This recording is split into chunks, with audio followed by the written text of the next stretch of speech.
Hi there, welcome back to my channel. In this video, I'll be painting a model of the Hogwarts Express that I found in a shop called The Works. At the time of filming this, the Supreme Court ruling hadn't happened. In fact, I had spent the best part of January and February painting this model and only recently got around to uploading it. I just want to say, whilst I don't agree with J.K. Rowling's views, I do enjoy the Harry Potter books and films. Now this model was very cheap and I didn't hold high hopes for the quality of the model or its paints. As you can see, there were a lot of extra bits sticking off the model, and there's even a large chunk inside the cab that all need to be filed down or removed before I could paint it.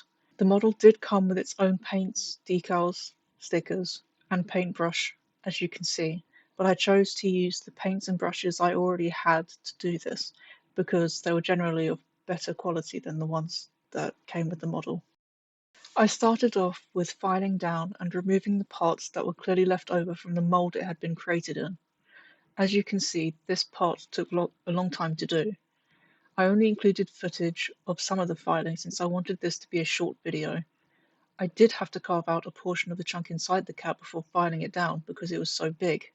The inside of the cab was also misshapen around the windows, and there were other parts around the front and on the wheels that I had spotted and filed down as well. As I did this, I realized this wasn't an exact model of the Hogwarts Express. I looked up an image of it to refresh my memory so I could paint it as accurately as I could.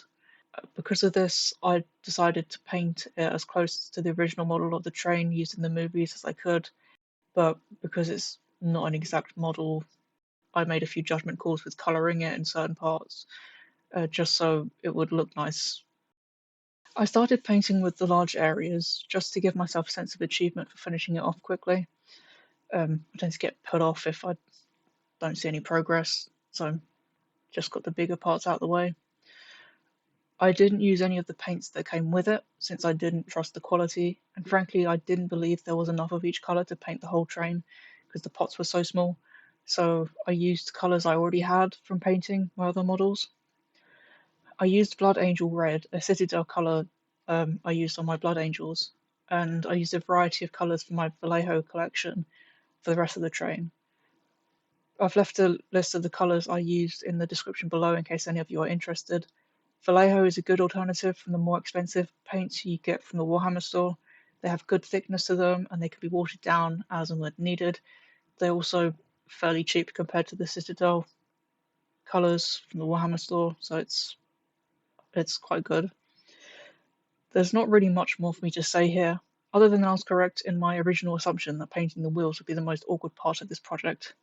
There were holes in there, and some of the angles I had to do to paint it properly made it very difficult for me to paint without getting colours everywhere.